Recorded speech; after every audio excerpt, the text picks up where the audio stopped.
Bonjour, Mariam Septi. Vous êtes docteur en philosophie et surtout spécialiste de la philosophie islamique. Vous êtes chercheur au CNRS depuis 2004 et vous êtes également chargé de conférences en tant qu'invité à l'École pratique des hautes études depuis 2018. Vous avez, comme vous êtes spécialiste d'Avicenne, vous avez publié un ouvrage qui s'appelle Avicenne, l'âme humaine, chez PUF, en 2000. Et surtout, vous avez écrit de nombreux articles sur la doctrine de l'âme et la théorie de la connaissance d'Avicenne. Votre dernier ouvrage qui a été publié aux éditions du CERF en octobre 21 s'intitule Avicenne, prophétie et gouvernement du monde. Voilà. Et surtout, vous êtes lauréate du prix international Avicenne à l'Académie de médecine de Paris. Merci d'avoir accepté notre invitation, l'invitation de Aïssa ONG. Et pour commencer, est-ce qu'il serait possible de revenir sur le mot felsafa? Est-ce qu'il vient du grec ou est-ce qu'il a une vie autonome?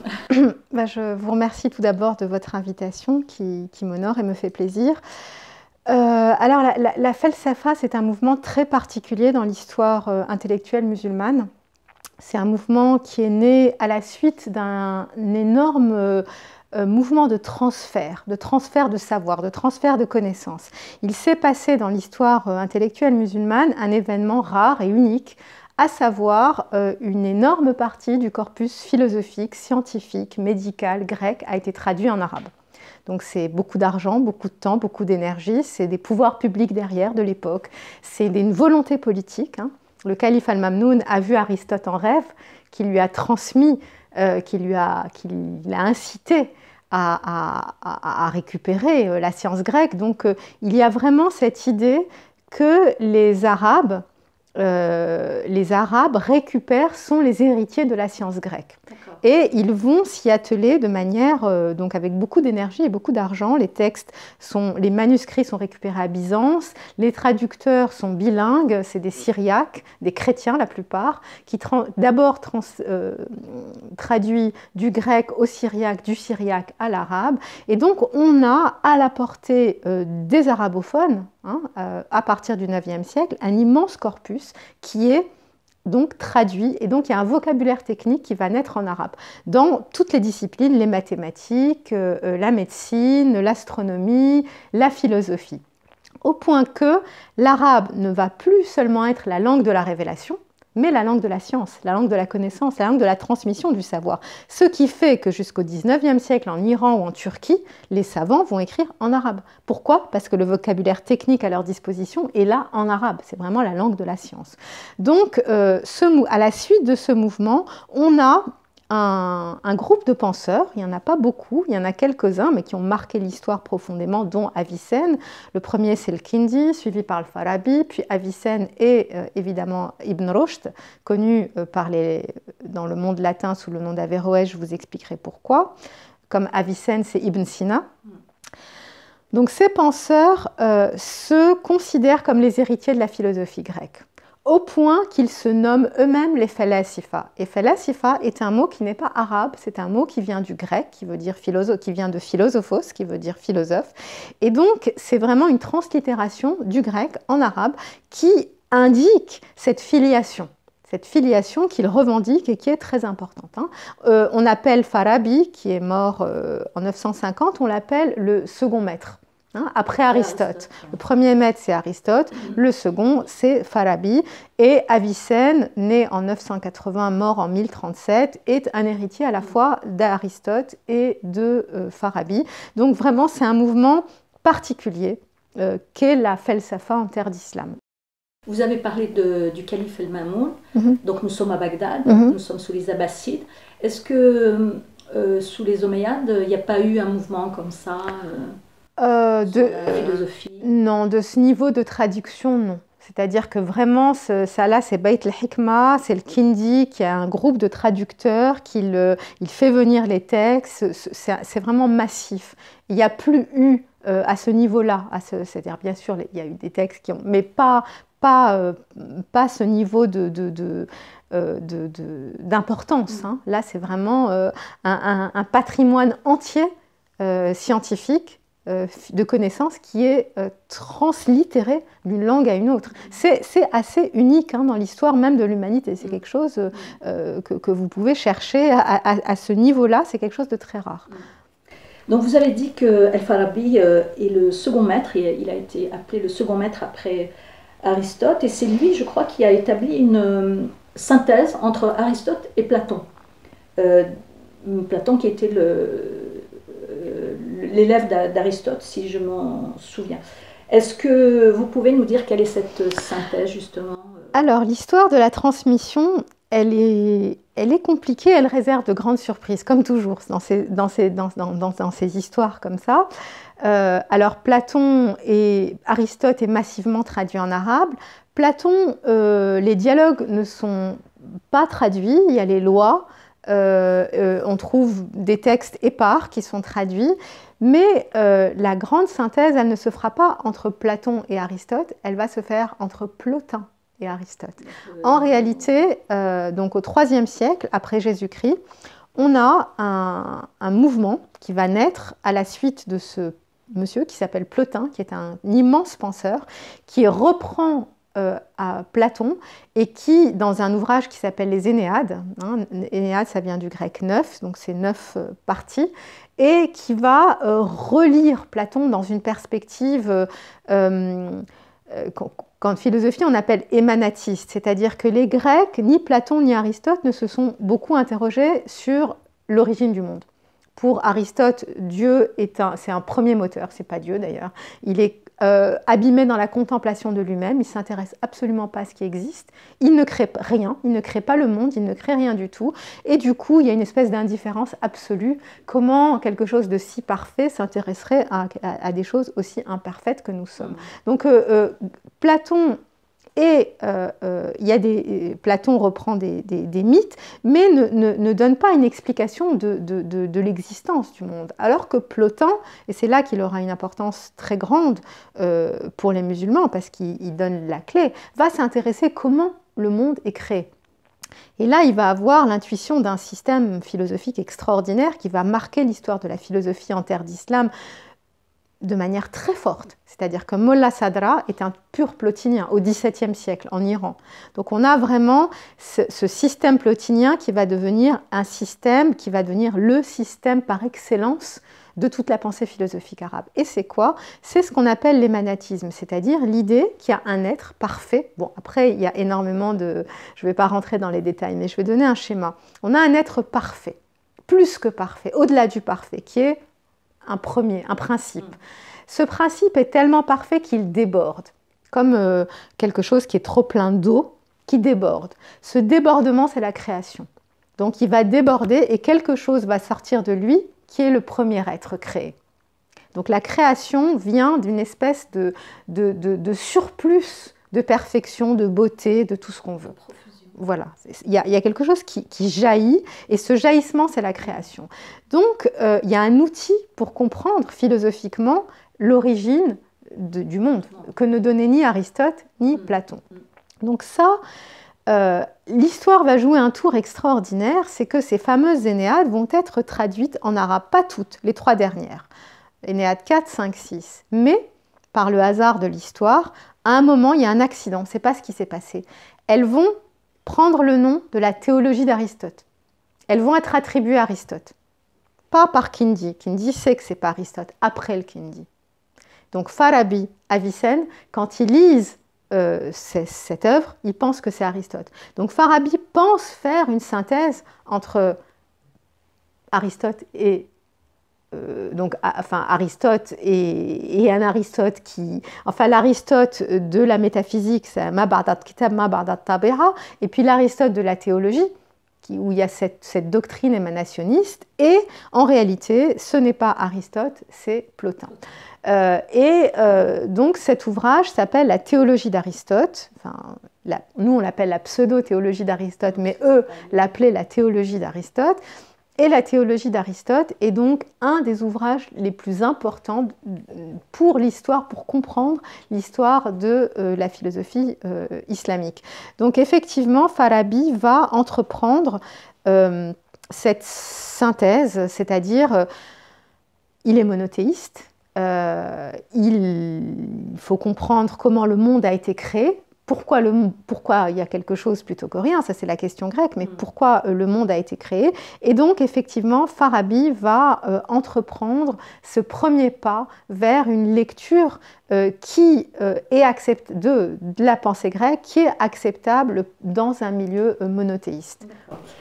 Juste une question parallèle, est-ce que Plotin a été influencé un petit peu par la naissance du christianisme, puisqu'on est au IIIe siècle?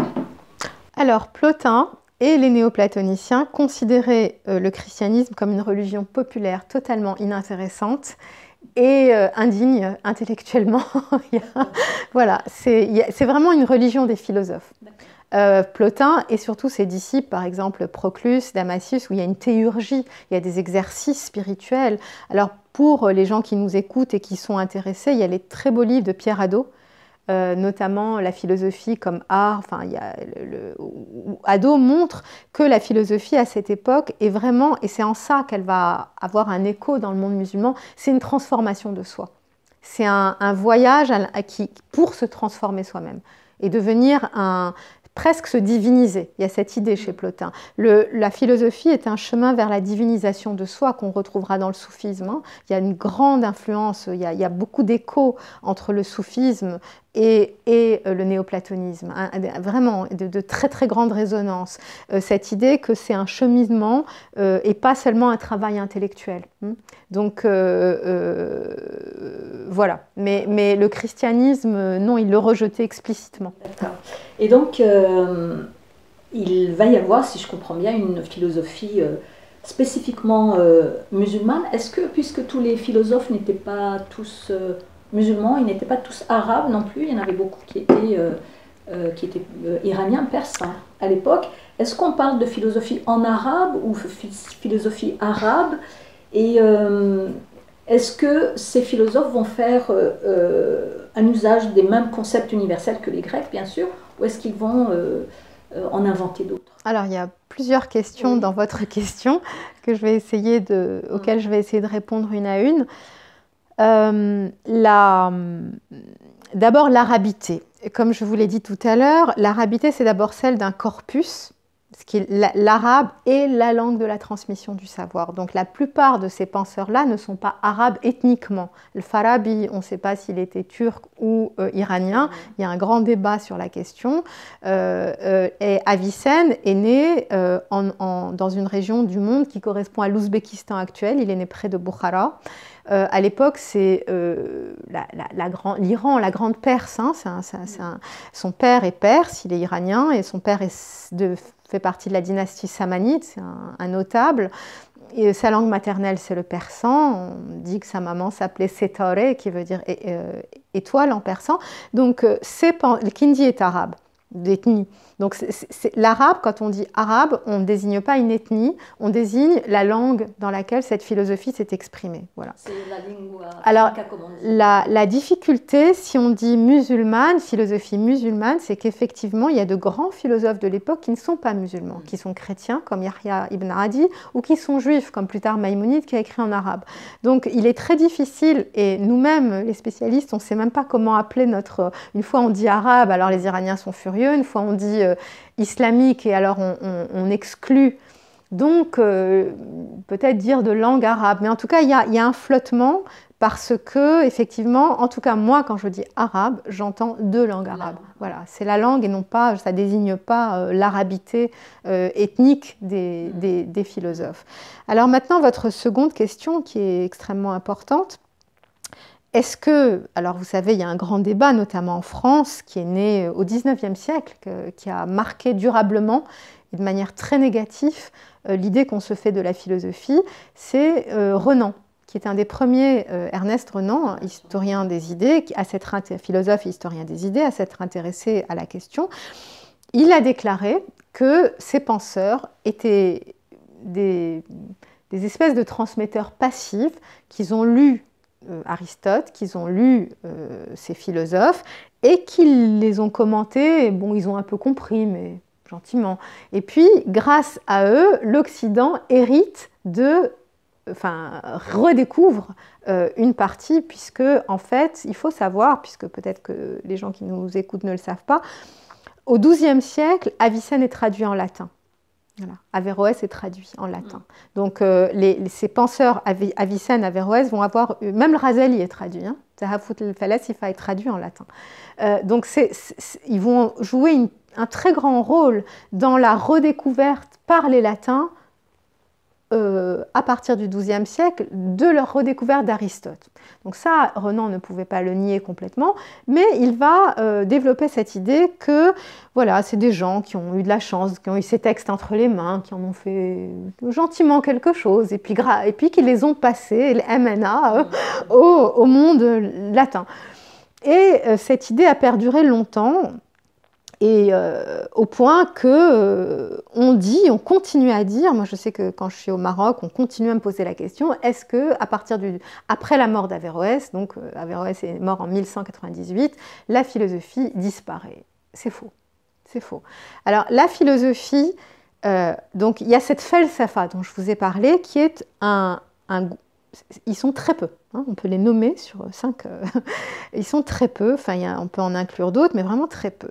Mais en fait, la felsafa va, infuser durablement toute l'histoire intellectuelle de l'islam, notamment parce que des penseurs très importants, des théologiens, comme le Razali, Razali va s'attaquer à la philosophie, mais il va s'attaquer, il la connaît très bien, il la critique parce qu'il la connaît très bien, il critique notamment 5 thèses particulières d'Avicenne, on pourra revenir sur cette question, mais il contribue à faire circuler cette pensée, et surtout, dans de nombreuses de ses œuvres, il pense comme un philosophe, il travaille comme un philosophe, il raisonne comme un philosophe. Ça sera le cas de Fakhreddin Razi. Fakhreddin Razi, qui est un grand théologien ash'arite aussi, comme le Razali. Je rappelle que l'ash'arisme est une des grandes écoles de théologie rationnelle de l'islam. Donc vont lire les philosophes, mais Razi va écrire des œuvres qui sont des œuvres philosophiques. Si on lit le Matali al-Aliya fil ilm al-ilahi, c'est une œuvre philosophique. À côté de ça, il a des œuvres de Kelem, proprement de Kelem. Et dans les deux, donc de théologie rationnelle. Et il y a tout un débat de savoir quel est le lien entre les deux, etc. Mais donc, la philosophie, de toute manière, donc la felsafa, ne va peut-être pas perdurer en tant que telle, mais elle va infuser durablement le soufisme et la théologie. Donc les deux grands mouvements de l'islam qui ont, eux, une postérité extrêmement importante. Votre question avait aussi une sous-question qui, est-ce qu'il y avait quelque chose de proprement musulman dans leur lecture de la philosophie grecque? Oui, sinon ils auraient été totalement écartés par l'histoire. Prenons la doctrine de la prophétie d'Avicenne, dont je viens de publier un ouvrage sur la question.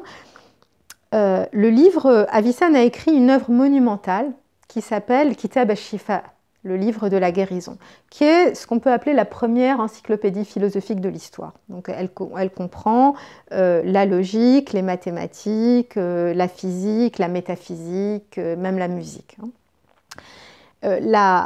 Cette œuvre est vraiment une somme, et la métaphysique est la somme de la somme, puisque Avicenne explique dans le prologue du Shifa que c'est dans la métaphysique qu'on pose les fondements de toute la connaissance de toutes les autres sciences.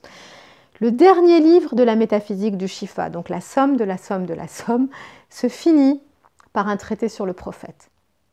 C'est le dernier livre du Shifa, le livre 10. Ce livre, curieusement, a été délaissé par les chercheurs comme moi, les chercheurs contemporains, les chercheurs occidentaux, tout le monde. Oui, il y a Fazlur Rahman, qui est un très grand chercheur, dont je recommande vraiment la lecture, a écrit un livre sur Prophecy in Islam, où il y a une partie sur Avicenne, une partie sur Farabi, mais il n'entreprend pas une analyse vraiment de la prophétie dans son ensemble. Donc ce dernier livre a été négligé. Pourquoi? Parce qu'il est extrêmement musulman. Il était perturbant. Il y est question de charia, il y est question du statut des femmes, il y est question du divorce, il y est question des orphelins, il y est question de l'interdiction du jeu. Tout ça, la métaphysique, à la fin d'un ouvrage incroyablement théorique et abstrait, et on ouvre ce livre 10, et j'avoue que j'étais la première à toujours me dire « mais qu'est-ce que c'est que ce truc ?»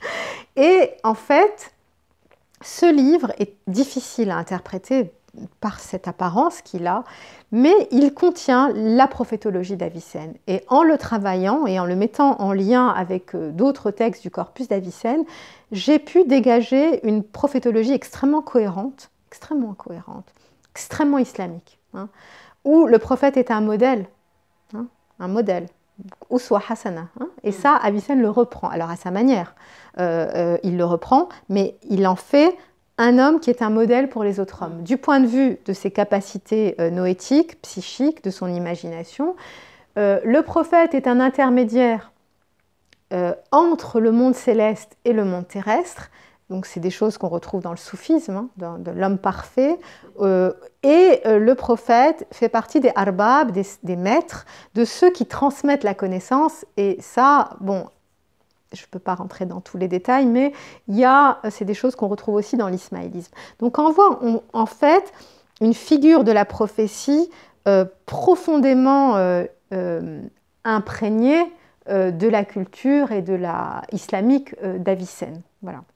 Ça a été le résultat de mon travail qui était une surprise dans le monde de la recherche et une surprise pour moi aussi. Hein. En commençant à travailler sur la prophétie, je ne m'attendais pas à arriver à une conclusion comme celle-ci.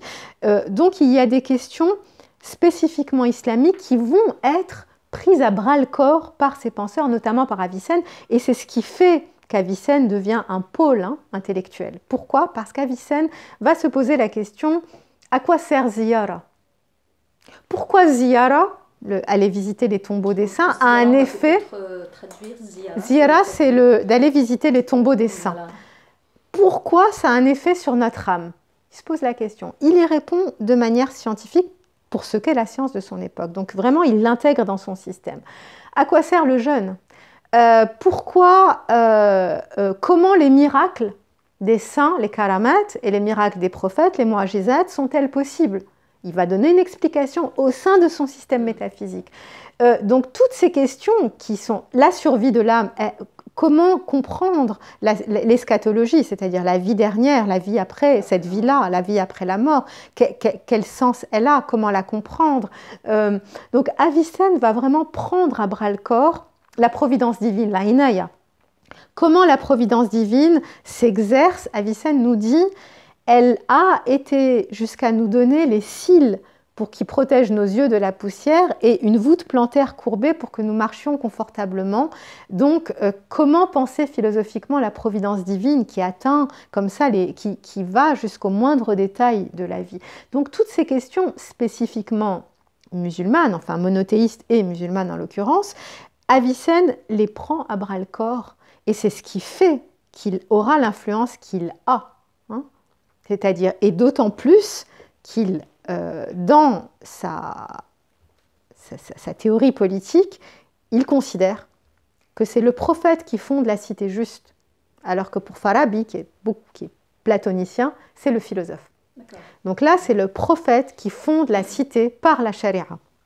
Vous voyez à quel point il y a une inclusion des données de la révélation islamique. Donc en tout cas, si je ne me suis pas trompée, si j'ai bien compris, l'apport des musulmans et des arabes, enfin qu'ils soient arabes ou pas, c'est de concilier la religion avec la philosophie, d'apporter une espèce de lien, de passerelle entre la religion, entre le monothéisme, qui était l'islam, et puis la philosophie qui est plus On dit toujours que la philosophie, c'est plus dans la raison, et donc là, il n'y a plus de différence entre la raison et la philosophie. Alors, on ne peut pas vraiment dire les choses comme ça. Non, je ne les dirais pas comme ça. Je dirais plutôt que la philosophie, c'est la voie royale pour eux. La voie royale, qui n'est réservée qu'à très peu. Ce qu'ils appellent khassa, l'élite. Voilà. Cette voie royale, elle est un cheminement purement intellectuel, qui a des outils particuliers que sont la logique, par exemple, le raisonnement logique qui va permettre de construire un raisonnement sans faille. Comme en mathématiques, quand on construit une équation, on est sûr de ne pas se tromper. Là, c'est pareil. Pour eux, le yaqin, la certitude, c'est une question très importante en islam pour le soufisme et dans la théologie aussi, la certitude s'obtient grâce à un raisonnement qui est un raisonnement purement philosophique. Donc la philosophie, pour eux, c'est la voie royale vers la vérité. Évidemment, pour Averroès comme pour Avicenne, il n'y a qu'une vérité. Qu'est-ce que c'est la vérité? On a, je vous ai parlé tout à l'heure, de cet être duquel va procéder, émaner, jaillir, cet être qui est Dieu pour eux, c'est un être parfait. Mais c'est aussi une pure intelligence qui conçoit conceptuellement le monde parfaitement.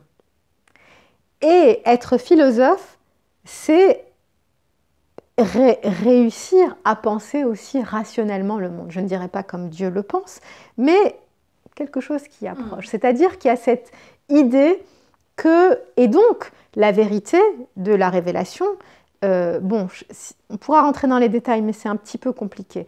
En tout cas, il n'y a qu'une vérité, puisque la vérité, elle est pensée par cet intellect parfait qu'est Dieu. Donc la philosophie et la religion mènent vers une seule vérité. Sauf que la philosophie, c'est la voie royale. Comme pour les soufis, le soufisme sera la voie royale. Pour les philosophes, la philosophie... Donc ce n'est pas... Ils n'essayent pas d'accorder la vérité à la religion. C'est quelque chose qui n'a pas de sens pour eux en réalité. Ce n'est pas la question. La question, c'est que... il y a une voie royale d'accès au vrai qui est la philosophie. Et il y a, alors ça sera un des grands reproches que Razali fera à Avicenne, c'est de lui dire, tu considères que la religion, elle est pour les non-philosophes. Et bon, on peut détailler, c'est plus subtil que ça. Mais en tout cas, ça ne s'adresse pas vraiment aux mêmes personnes, la philosophie et la religion. Ça ne veut pas dire que le philosophe est hors de la religion, c'est faux. Le philosophe ne peut pas être hors de la religion, parce que la philosophie et la religion transmettent, dans leur perspective, la même vérité, et cette vérité, c'est la contemplation du monde céleste et de Dieu. Sauf que le philosophe, le vrai philosophe, c'est ce que disait déjà Plotin, et c'est là que l'influence néoplatonicienne est très forte, le vrai philosophe, il est constamment abîmé dans la contemplation de la beauté de Dieu. Il n'a pas besoin qu'on lui rappelle toutes les 3 minutes, ne vole pas, ne ment pas, ne mange pas trop. Il ne peut pas le faire, puisque ses sens, c'est-à-dire son corps, qui sur l'homme normal exerce une tyrannie, qui nous détourne constamment de notre véritable identité, qui est une identité spirituelle. Ça, la philosophie est très claire là-dessus. Donc on a, nous, les hommes ordinaires, nos passions qui nous tiraillent en permanence, et j'ai faim, donc et puis j'ai soif, et puis je veux faire ceci. Le philosophe a presque quitté son corps. C'est un être qui est abîmé dans la contemplation du monde céleste. Donc il se rappelle permanent que la religion nous fait à nous. Prie pour te rappeler Dieu, jeûne pour te rappeler Dieu. D'ailleurs, c'est ce que dit Avicenne dans la métaphysique du Shifa. Tous ces cultes, tous ces rites sont là comme un rappel, un tazkir, parce que l'homme du commun, il est rafel, il oublie, il a besoin qu'on lui rappelle en permanence, alors que le philosophe n'a pas besoin. Donc dire, voilà, donc c'est pas du tout tenter de concilier, c'est pas ça, ça va au-delà de ça. C'est vraiment, Avicenne est un immense métaphysicien, c'est-à-dire qu'il a une conception globale de la réalité, du plus haut au plus bas. Et comme je vous l'ai dit tout à l'heure, il intègre toutes les manifestations de la réalité, même les rêves, les cauchemars, les rêves véridiques, tout ça, il en parle. C'est vraiment un penseur systématique. Donc, la religion, il l'intègre dans cette conception extraordinairement complète qu'il construit du réel en philosophe. D'accord. Et ce qui est curieux, c'est qu'il s'est fait une idée de la métaphysique. Est-ce qu'il s'est basé sur le Coran? Est-ce que cette image de la métaphysique, elle vient juste de Plotin? Ou est-ce que c'est son... Enfin, je ne sais pas comment il a conçu cet être suprême qui Alors, a créé. Avicenne a laissé un texte autobiographique qui est traduit en anglais sous le titre The Life of Ibn Sina. C'est une partie de sa vie. La deuxième partie du récit, c'est un de ses disciples qui finit le récit. Et dans ce récit, Avicenne nous explique que c'était un enfant précoce, un génie, à 4 ans, 5 ans, 6 ans, 7 ans. Il dépassait déjà son maître de mathématiques, je ne sais pas, à l'âge de 7 ou 8 ans. Donc un véritable génie. Un jour, il lit la métaphysique d'Aristote. Il ne comprend rien. Il la lit une fois, 2 fois. C'est lui qui le raconte. Oui, 40 fois. Il la lit 40 fois et il ne comprend toujours pas. Et donc, il ne comprend pas. Et là, il prie, il raconte tout ça, je prie, je demande à Dieu de m'aider. Et il va se promener au souk le lendemain, je ne sais pas ce qu'il va faire. Et un libraire l'arrête et lui dit « Écoute, j'ai quelque chose pour toi. Qui pourrait t'intéresser, c'est un ouvrage de Farabi qui s'appelle « Les buts de la métaphysique d'Aristote ». Arad, Kitab ma ba'd at-tabi'a li Aristotelis. Il le prend. Il le lit, c'est un tout petit traité qu'on a à notre disposition aujourd'hui, et là, il comprend. Qu'est-ce qu'il comprend? Il comprend que la métaphysique, ce n'est pas la théologie. Qu'est-ce que c'est la théologie? En grec, théologie, ça veut dire logos, c'est l'étude, théo, c'est Dieu, c'est l'étude de Dieu. La métaphysique n'est pas l'étude de Dieu. La métaphysique, c'est l'étude de l'être, en tant qu'être. Dieu est un des êtres, le meilleur, le plus grand, le plus parfait, mais c'est un des êtres parmi les êtres. Donc la métaphysique, c'est d'abord comprendre comment l'être est. Et pourquoi, c'est la grande question grecque, pourquoi quelque chose plutôt que rien? Pourquoi l'être plutôt que le non-être?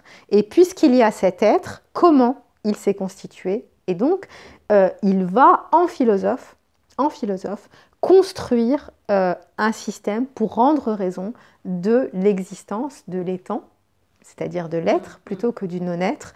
Il va, à partir donc, de ce système néoplatonicien, il va construire quelque chose d'extrêmement puissant intellectuellement, à partir d'une distinction qui va devenir majeure dans l'histoire intellectuelle du monde musulman, un peu difficile.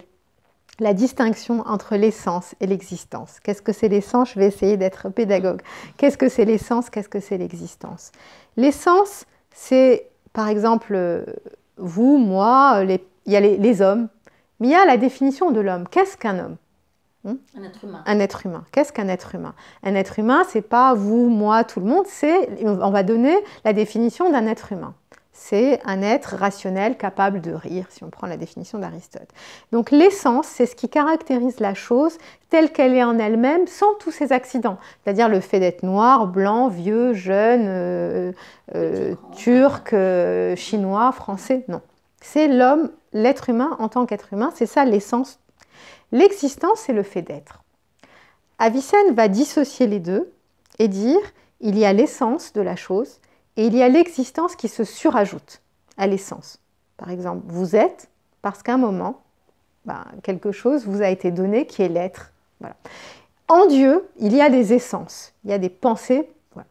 Et bon, bref. Donc cette distinction de l'essence et de l'existence va lui permettre de créer un système, donc j'ai parlé d'émanation tout à l'heure, donc cette espèce de flux, mais lui, il va retravailler le système de Plotin à l'aide de cette distinction qu'on appelle ontologique, c'est-à-dire qui a affaire à l'être, ontos c'est l'être en grec, donc qui a affaire à l'être, et il va structurer un système d'une très grande puissance intellectuelle qui va être repris quasiment par tout le monde jusqu'au XVIIe siècle. Avec évidemment Molla Sadra va le critiquer, il va mettre l'existence avant l'essence, mais l'impulsion avicénienne est là. Elle est là, elle est majeure et elle est massive et elle est durable. Voilà. Est-ce qu'on peut dire que cette définition de l'être ontologique, donc, ça ferait une référence à ce qu'on appelle en arabe le fitra, la religion première, enfin d'origine, comme on dit, l'être originel? Non. En fait, Avicenne reprend le mot le fitra, c'est un terme coranique il y a plusieurs références coraniques au terme fitra. Dont une qui dit al-fitra allati fattartuka alayha, c'est approximatif mais c'est à peu près ça. Donc cette idée qu'il y a une nature selon laquelle l'homme a été créé, qui est incorruptible, et quoi qu'on fasse, on peut retrouver cette nature selon laquelle Dieu nous a créés. Donc Avicenne reprend le terme mais pas dans cette perspective-là. Et ce terme de fitra n'a pas une dimension métaphysique ni pour Avicenne, enfin à ma connaissance en tout cas, pas pour les falasifa. Mais on retrouve le terme fitra chez Avicenne. D'ailleurs, je viens d'écrire un article sur la fitra, mais chez Avicenne. Pour aborder un autre philosophe, donc Ibn Rushd, qui est donc appelé Averroès dans le monde latin, et je crois que c'est enfin, je ne sais pas si c'est Ibn Rushd qui a parlé de l'immortalité de l'âme qui a été reprise qu'il a reprise de Plotin, je crois. L'immortalité de l'âme, elle est chez tous les philosophes. C'est-à-dire, pour tous les philosophes, tous ces falasifa, dont Ibn Rushd, l'âme est immortelle. C'est une substance spirituelle et immortelle. Alors, Ibn Rushd, c'est un autre monde. Déjà, c'est l'Occident, l'extrême Occident du monde musulman, puisqu'il est andalou. Il est né à Cordoue, il est mort en 1198 à Marrakech. Il a été exilé, effectivement, par les Almohades. Et Ibn Rushd, c'est un tout autre profil. D'abord, c'est un fidèle d'Aristote, du pur Aristote. Et il reproche à Avicenne, puisqu'il va répondre à Al-Ghazali. Donc Ghazali critique Avicenne dans son Tahafut al-Falasifa. Et Ibn Rushd va venir lui répondre Tahafut. Il va venir répondre, défendre la philosophie, mais pas défendre Avicenne. Parce qu'il reproche à Avicenne d'avoir trahi Aristote. Alors Ibn Rushd, rappelons-le, c'est un qadi. C'est à la fois un philosophe et c'est un homme de loi. C'est un qadi al-Quda. Son père est qadi al-Quda, un grand qadi, donc le grand qadi et son grand-père est qadi al-Quda. Donc c'est vraiment une figure, un notable, une figure, alors qu'Avicenne a une vie terrible d'exil, difficile. Il a été attaqué, pillé. Averroès, malgré son exil, c'est un tout autre profil. C'est un juge. Et Averroès, effectivement, dans ses écrits, va tenter, lui, de justifier la nécessité de la philosophie. D'un point de vue juridique, c'est extrêmement intéressant. Ce n'est pas du tout la même approche. En tant que juriste, il va expliquer pourquoi la philosophie est nécessaire. Dans le fameux Fasl al-Maqal qu'on traduit le traité décisif. Donc, ces deux profils totalement différents. Il va effectivement lui aussi être traduit dans le monde latin. Il va être connu sous ce nom d'Averroès, sous lequel nous le citons aujourd'hui. Mais dans le monde musulman, sa pensée ne perdure pas. Sa pensée, c'est un aristotélisme qui ferme la porte à ce que devient la pensée, à ce que devient l'univers intellectuel musulman à partir du XIIe siècle. C'est-à-dire que, je ne vais pas revenir à Avicenne à tout prix, mais rappelons des choses importantes. À partir du XIIe siècle, donc on a Razi, après on a Toussi, qui lui aussi va défendre Avicenne. Et on a surtout l'émergence extraordinaire du soufisme dans le monde musulman, qui devient peut-être la voie la plus forte intellectuelle de ce monde-là, des traités et des gens par exemple comme Qunawi, le disciple d'Ibn Arabi. Donc après Ibn Arabi qui secoue le monde avec ses Futuhat al-Makkiya, c'est-à-dire ce soufisme rationnel, ces traités éblouissants intellectuellement.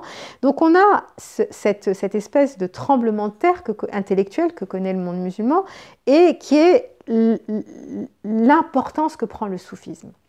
Au point que Tossé, qui est un un grand défenseur d'Avicenne, hein, qui va le défendre contre Razi, notamment Fakhreddin Razi, va montrer comment la philosophie et le soufisme sont compatibles.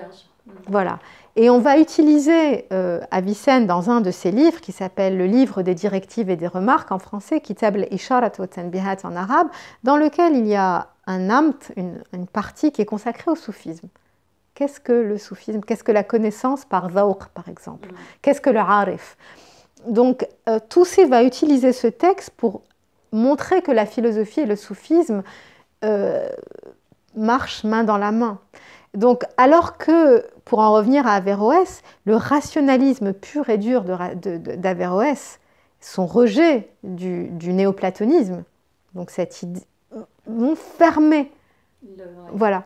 Il va effectivement être repris en Occident.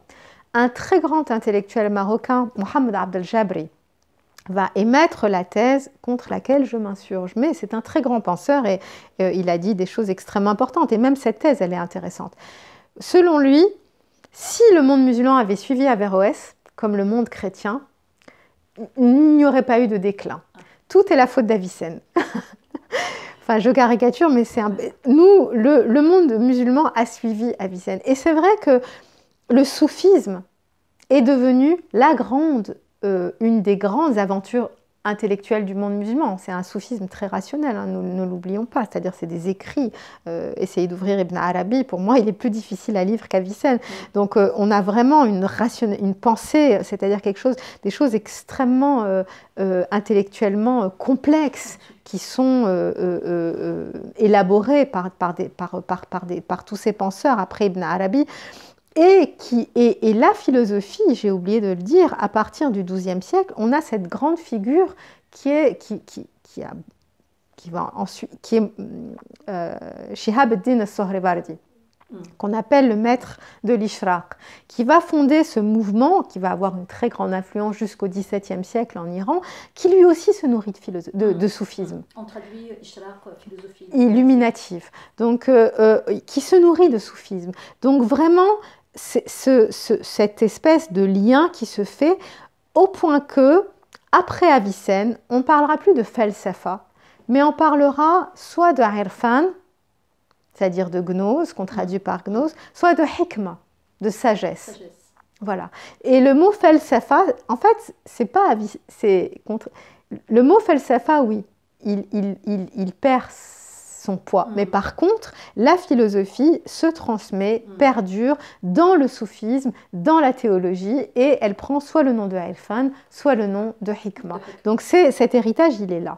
Et donc voilà, Averroès n'a pas joué le rôle, quand on lit les commentaires d'Averroès à Aristote, c'est éblouissant d'intelligence, éblouissant, de finesse, vraiment, c'est un... Et aussi, la rigueur avec laquelle, en tant que juriste, il a été tenté d'intégrer la philosophie. Bon, on peut dire que c'est un échec. Puisque d'un point de vue juridique, la philosophie n'a jamais gagné les galons que Averroès a tenté de lui donner. Ouais. Voilà. Pour reprendre le philosophe marocain dont vous avez parlé, est-ce que je me trompe si je dis que l'Occident latin, surtout avec Thomas d'Aquin, il a plus connu l'avéroïsme que Avicenne. Il a plus connu la pensée d'Averroès, d'Ibn Rushd que d'Avicenne. Est-ce que je me trompe? Il a connu les deux. Les deux. Il a connu les deux. L'influence d'Avicenne est massive hein, aujourd'hui, notamment pour tout ce qui concerne la question. Vous me parliez de l'âme tout à l'heure. Tout ce qui concerne la question de l'âme, il y a un travail remarquable qui a été fait il y a quelques années, une quinzaine d'années. Je parle du Moyen-Âge. Oui, je parle du Moyen-Âge. De la réception du traité de l'âme, du Shifa d'Avicenne dans le monde médiéval latin, c'est massif. C'est-à-dire qu'on peut difficilement ouvrir le traité d'un grand maître latin sur l'âme et ne pas trouver l'influence d'Avicenne. C'est quasiment impossible. Donc, l'influence d'Avicenne a été très grande. Averroès, vous le savez, a été interdit. Oui. Voilà, il y a eu de manière officielle par l'Église, il y a eu un bannissement de la pensée d'Averroès. Donc là, cette idée qu'il y a un intellect immortel qui serait commun, ça c'est quelque chose qui a été formellement interdit. Donc il y a toute une série de thèses averroïstes qui ont été formellement bannies par l'Église catholique. Donc non, on ne peut pas dire que l'influence de... Les deux ont massivement influencé les grands maîtres latins, Albert le Grand, Thomas d'Aquin et d'autres. Oui, donc on parlait d'Avicenne et d'Averroès, de Ibn Rushd et Ibn Sina.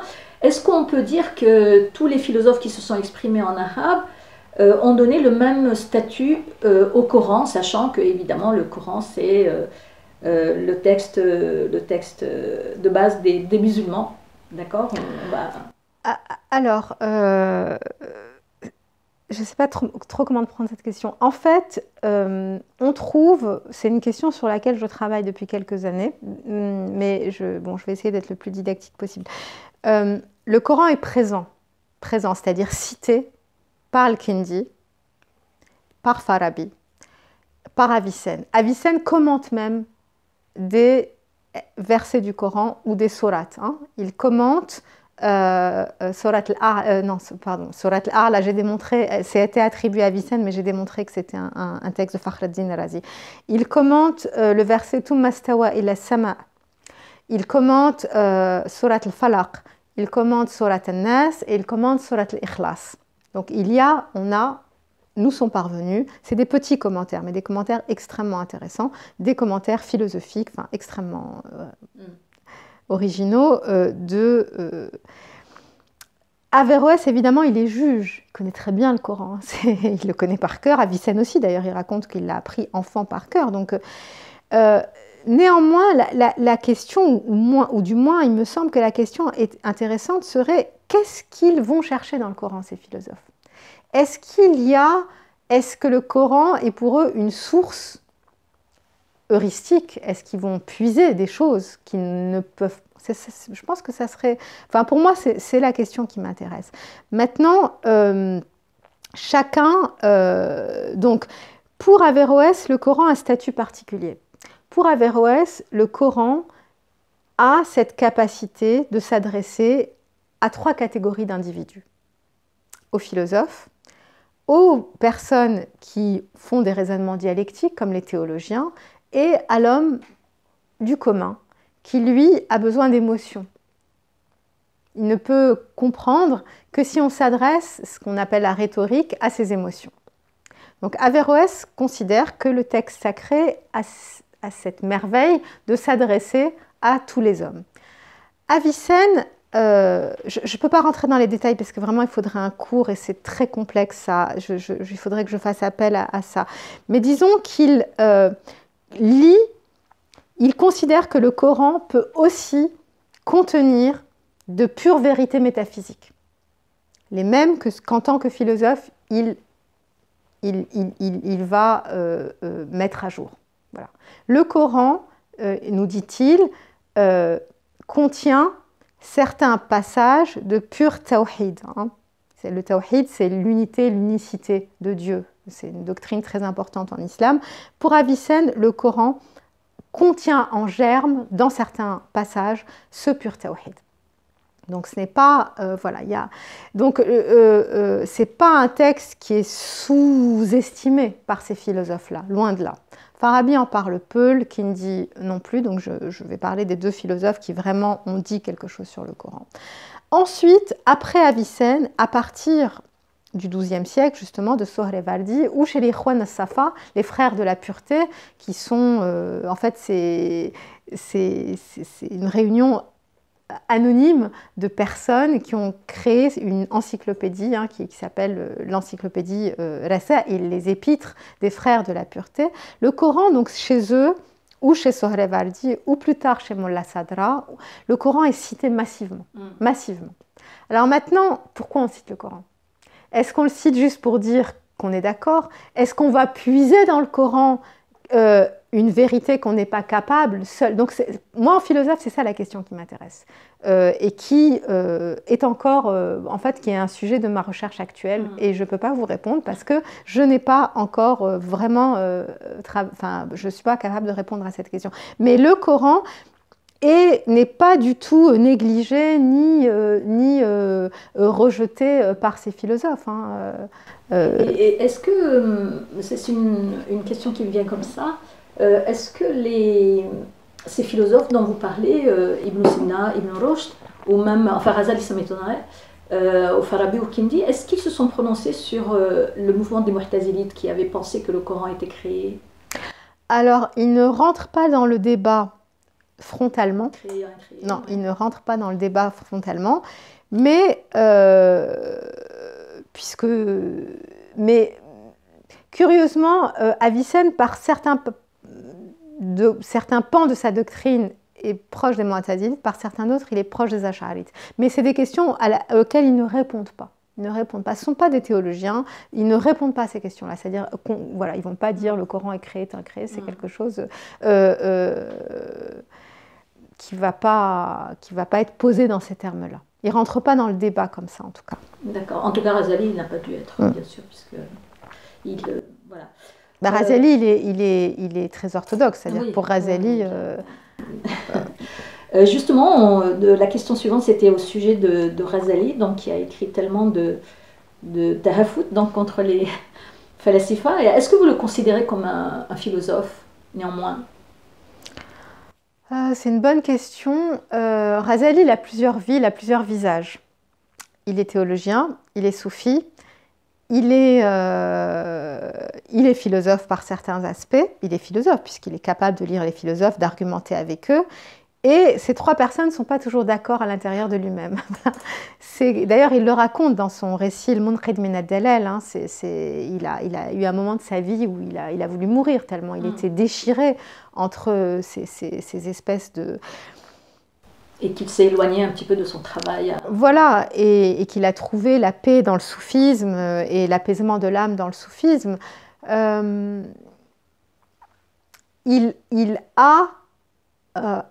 Il pense en philosophe, il argumente en philosophe, il construit sa pensée en philosophe.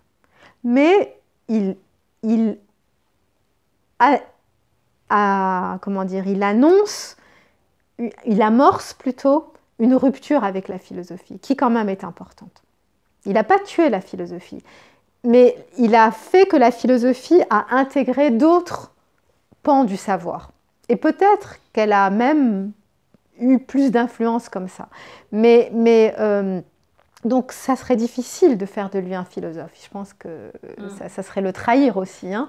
Mais ce qu'il faut dire, c'est qu'il a pris à la philosophie sa structure, sa façon de penser, c'est-à-dire les arguments logiques, la construction des arguments, etc.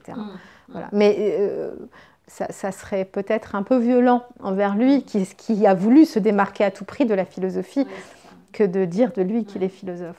Vous avez parlé tout à l'heure des soufis et des philosophes, et on est à peu près vers le XIIIe siècle, et je pense que vers le XIIe, XIIIe siècle, c'est à ce moment-là que le soufisme se structure avec des maîtres, avec des écoles, des madrasas, des disciples bien sûr, et les soufis à ce moment-là, dès ce moment-là, alors que des soufis avaient pratiquement, on connaît Hassan al-Basri qui date du 8e siècle, ou de Rabi' al-Adawiya, mais c'est à partir du XIIe, XIIIe siècle où ils vont dire que le message prophétique ou le message coranique s'adresse à une khassa, une élite, et puis le commun des mortels, et puis les autres, comme vous avez dit, qui ont besoin de... est-ce que ces idées-là, est-ce que ce sont les soufis qui ont pris ces idées-là aux philosophes, ou c'est le contraire? Je vous parlais tout à l'heure de l'influence du néoplatonisme. Cette idée est dans Plotin. Plotin distingue le spoudaios, c'est-à-dire l'homme, le sage, des autres. Donc cette idée, elle a infusé profondément le monde musulman, mais elle vient très probablement du néoplatonisme. Et les soufis n'ont...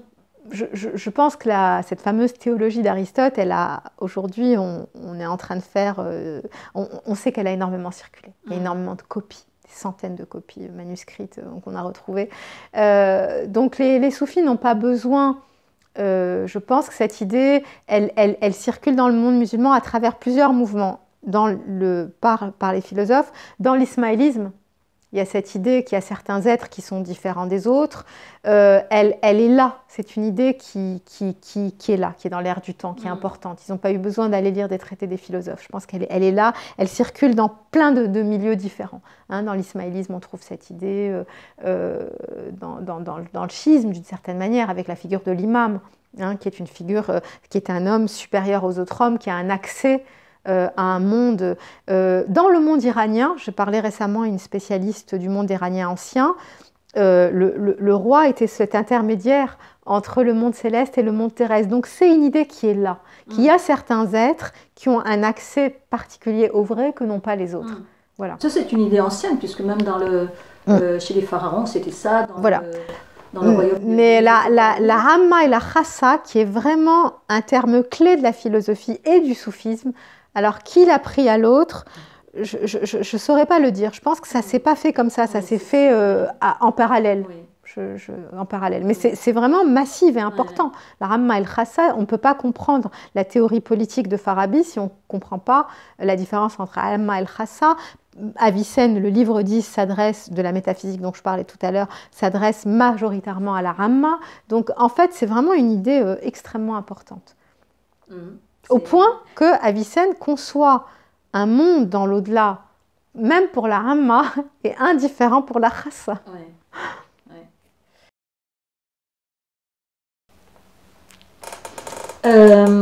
Merci Mariam, merci, c'était vraiment passionnant.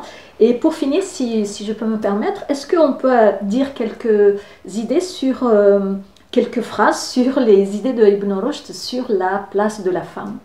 Alors, Ibn Rushd, et je le disais tout à l'heure, est un juge, hein, un grand juge, le grand juge, Qadi al-Quda, et il a réfléchi sur la place de la femme dans la société. Et il a une position d'une modernité extraordinaire. D'abord dans un commentaire qu'il avait fait à la République de Platon, qui est perdu en arabe, mais qui existe encore en hébreu, qui a été traduit. Il défend même l'imama des femmes. Il dit qu'en fait, les femmes ont été sous-exploitées. On leur a donné des tâches serviles, des tâches inférieures, et du coup, elles ont l'air d'être moins que l'homme. Mais que si on leur donnait la même place que les hommes, elles ne feraient rien de moins bien.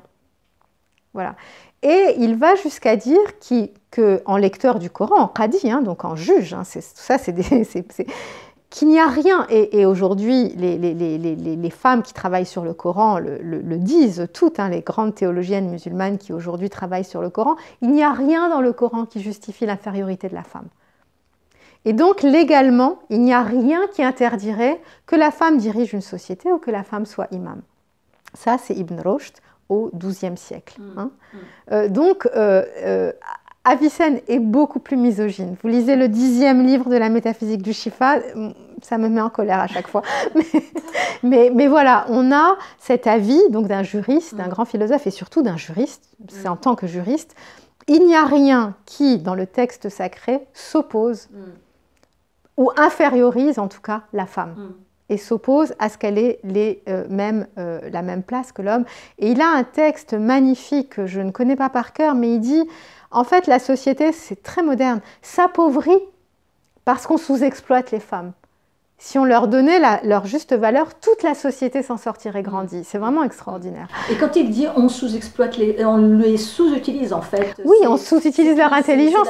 C'est la société. Elles sont le gouvernement. Non, à son époque, le gouvernement, l'État n'existe pas en tant que tel. D'abord, c'est des petits États. Non, c'est-à-dire que la société, les femmes vont dans les champs, s'occupent des enfants, font la cuisine. Mais il dit, du coup, elles n'ont pas appris. Mais si on leur donne. Et c'est ce qu'on voit aujourd'hui. On donne aux femmes les mêmes possibilités que les hommes, elles arrivent aussi bien. Et ça, il le dit. Il dit, si on leur donne, parce qu'il dit, dans le texte sacré, rien ne légitime l'infériorité du statut de la femme. Et ça, c'est extraordinaire. Et voilà. Merci Mariam pour cette merveilleuse discussion. Merci à vous. Passionnant. Et puis on finit sur cette phrase tout à fait positive de Ibn Rushd sur la femme. Merci pour votre invitation. Merci, c'était un grand plaisir. Merci beaucoup.